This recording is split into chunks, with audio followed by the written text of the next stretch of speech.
Welcome again young learners to our channel CC Mintra education edge में। आज के इस वीडियो में हम मैक्रो इकोनॉमिक्स की यूनिट 4 स्टार्ट करेंगे, that is government budget and economy. तो चलिए स्टार्ट करते हैं।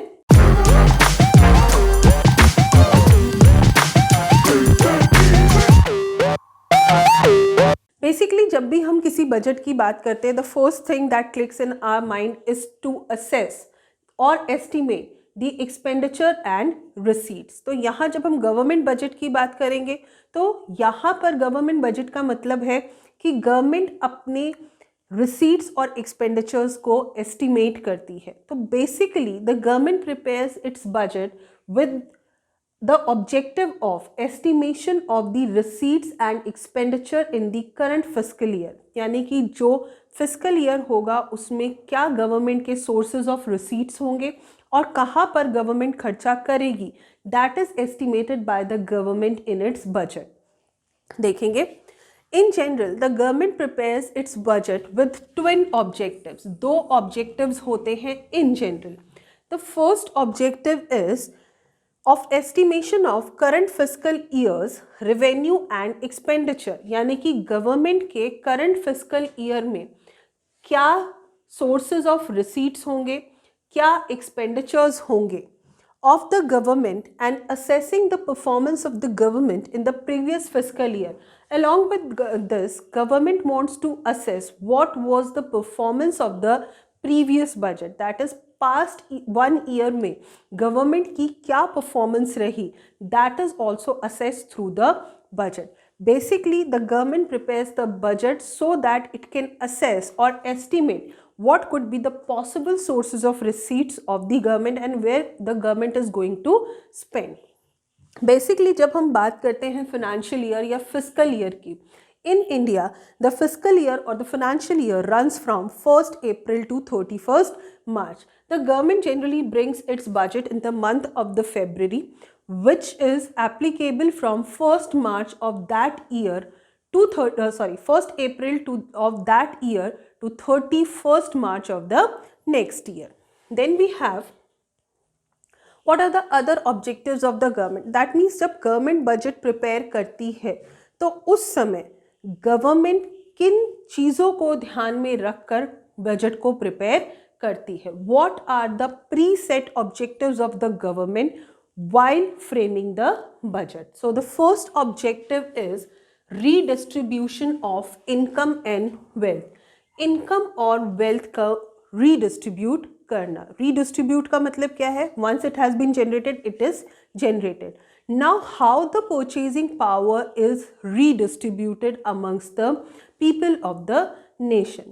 Basically the sub objective का मतलब है कि इस ऑब्जेक्टिव के थ्रू गवर्नमेंट क्या अचीव करना चाहती है. The government wants to reduce the gulf of inequalities between rich and poor.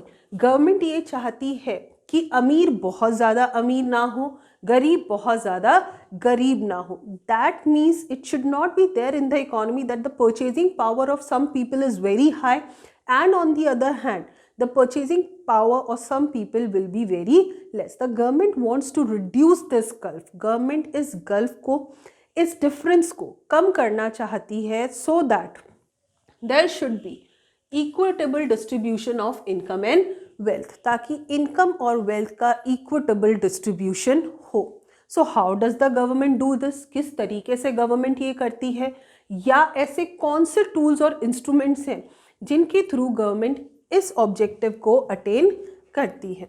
The instruments of regulation. Instruments of regulation का मतलब है how does the government attain this objective. There are two tools, one is direct taxation, other is subsidies. दो tools हैं, direct taxation और subsidies. Direct taxes वो taxes होते हैं जिनका बर्डन दूसरों पर शिफ्ट नहीं किया जा सकता. That means the one who pays the taxes will only bear the burden of the taxes. Supposingly for an example income tax. Income tax is levied on the income of the taxpayer and the taxpayer cannot shift the burden of the same on the other. किसी और से उसे वसूल नहीं सकता. That is called the direct tax. तो देखिए instruments of regulation में हमारे पास दो टैक्सेस आते हैं, डायरेक्ट टैक्सेशन, दो चीज़ें आती हैं, direct taxation and subsidies. Both are related to income, यानी कि जब हम बात करेंगे माइंड में सेट करके चलेंगे कि हम यहाँ पर इनकम को ध्यान में रखते हुए कर रहे हैं। How does the government do it, किस तरीके से गवर्नमेंट इसको वर्कआउट करती है, इस पर काम करती है। The government imposes a high rate of taxation on rich income group और हाई इनकम ग्रुप, जो रिच क्लास पीपल होते हैं या हाई इनकम ग्रुप्स होते हैं, the government imposes a high rate of taxation. Basically हमारी इकोनॉमी में we have progressive tax structure. हमारी इकोनॉमी की बात करें, इंडियन इकोनॉमी की, तो हमारे पास है progressive tax structure. Progressive tax structure का मतलब होता है कि the tax rate increases as income increases, यानी कि हमारी इकोनॉमी में जैसे जैसे इनकम के स्लैब्स ज़्यादा होते जाएंगे वैसे वैसे टैक्स रेट्स भी हाई होती जाएंगी। So in our economy the government follows the progressive tax structure that implies higher will be the income, more will be the taxes. On the other hand, the government gives the subsidies to poor, और दूसरी तरफ government gives various kinds of subsidies to the poor so that there should be reduction in inequality of purchasing power. That means government soaks up the excessive purchasing power from the rich class and releases the purchasing power to the poor people so that the gulf could be reduced. उनकी purchasing power को कम कर देती है और by giving the subsidies the purchasing power of poor is increased so that the gulf between rich and poor could be minimized, ताकि जो rich और poor का gulf है उसे कम किया जा सके. So this is what about the redistribution of income and wealth, where the government wants to reduce the gulf between rich and poor through the tools of direct taxation and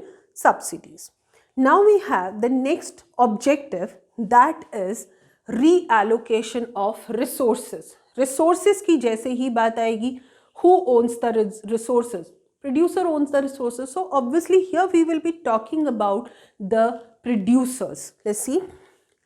The sub-objective, this is the main objective, and through this objective, the government wants to create the balance between the profit maximization and social welfare objectives of the government.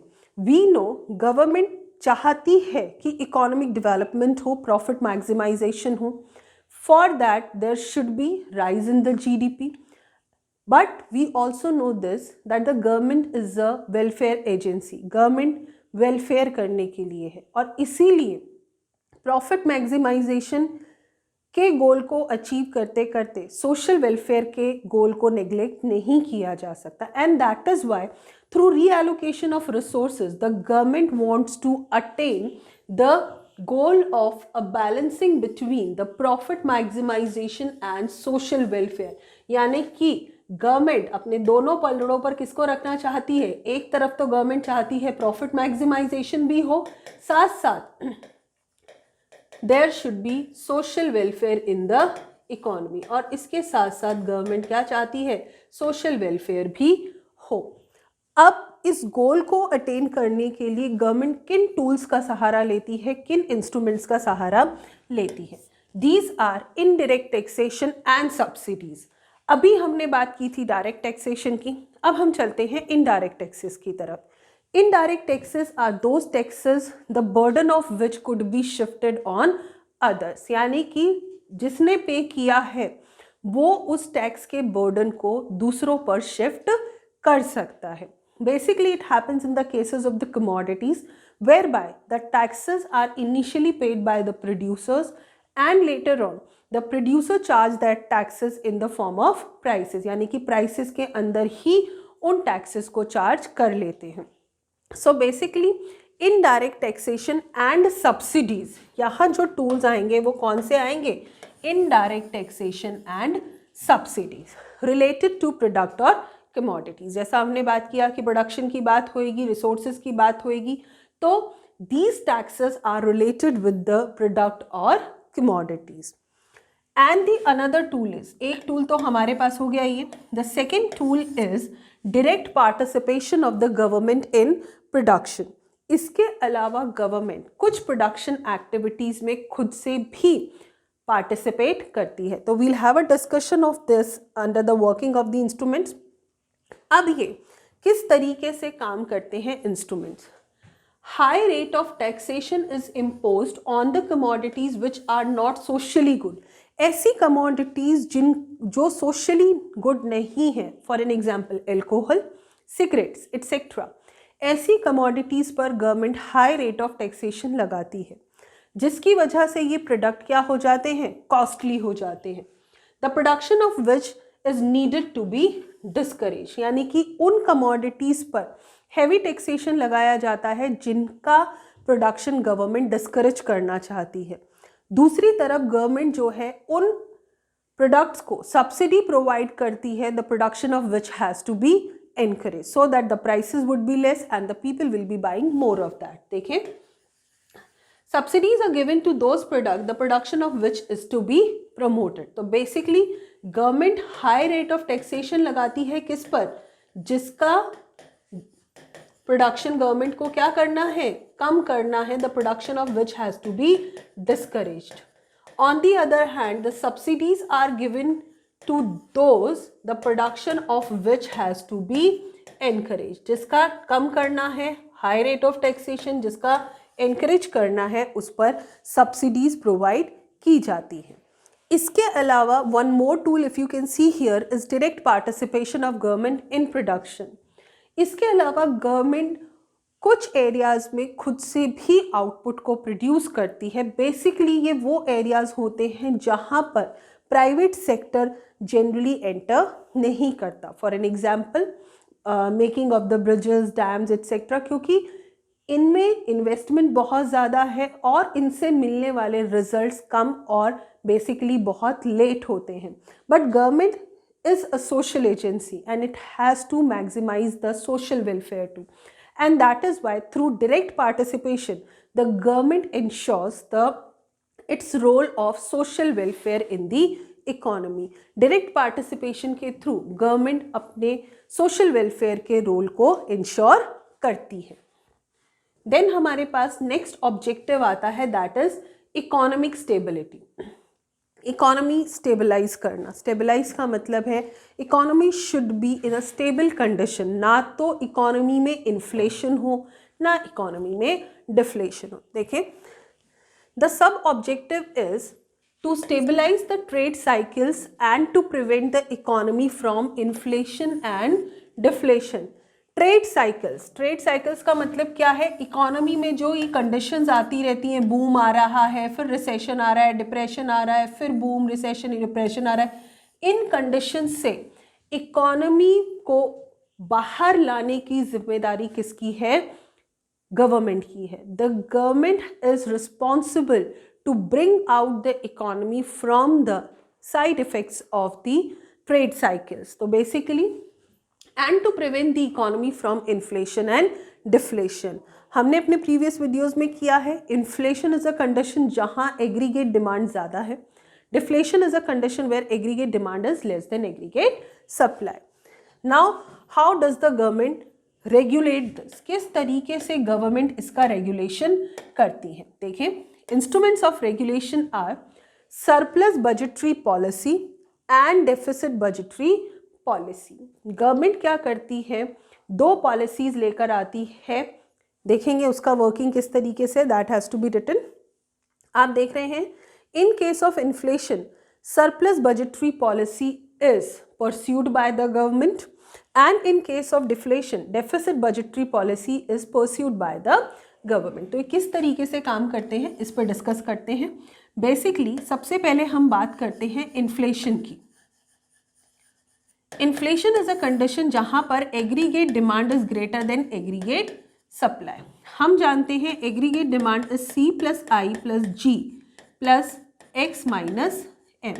तो यदि मैं ऐसे लिखूं कि ये सारा ज़्यादा है एग्रीगेट सप्लाई से, तो ये गलत नहीं होगा. कहीं ना कहीं गवर्नमेंट का जो कंट्रीब्यूशन है वो भी एग्रीगेट डिमांड में है। इन्फ्लेशन के केसेस में अब हम देखेंगे वापस, इन्फ्लेशन के केसेस में गवर्नमेंट सरप्लस बजटरी पॉलिसी को लेकर आती है।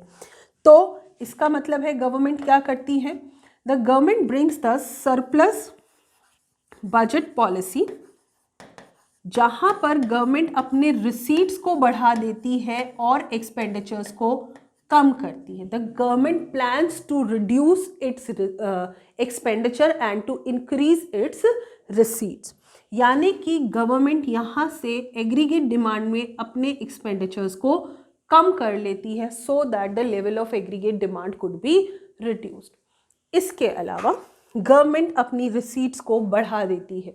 रिसीट्स बढ़ाने का मतलब है गवर्नमेंट टैक्सेस को बढ़ा देती है। The major source of government receipts is taxes. Government के रिसीट्स का मेजर सोर्स है टैक्सेस, जिसे गवर्नमेंट इंक्रीज कर देती है। टैक्सेस के बढ़ने के कारण पर्सनल डिस्पोजेबल इनकम कम हो जाएगी, लोगों के पास खर्च करने के लिए इनकम क्या रह जाएगी, कम रह जाएगी। And with the reduced disposable income the consumption expenditure will also be less. Consumption expenditure भी क्या हो जाएगा, कम हो जाएगा। तो इसका मतलब है ना केवल गवर्नमेंट अपने खर्चों को कम करेगी, साथ साथ थ्रू इस surplus budgetary policy it will effect the consumption expenditure also. Consumption expenditure को भी इफेक्ट करेगी। दूसरी तरफ हम बात करें डिफ्लेशन की। डिफ्लेशन एक ऐसी कंडीशन जहां पर हमने किया है aggregate demand is less than aggregate supply. Again C plus I plus G plus X minus M is less than aggregate supply. ऐसे केसेस में the government brings the deficit budgetary policy. Under deficit budgetary policy, the government itself brings it in the position of deficit, कमी लेकर आती है। कैसे? Government अपनी receipts को कम कर देती है जबकि एक्सपेंडिचर्स को बढ़ा देती है। By increasing its expenditure, the government can add into the aggregate demand. Government aggregate demand को बढ़ा सकती है। दूसरी तरफ रिसीट्स को कम करके the government will reduce the taxes. Government taxes को रिड्यूस करेगी।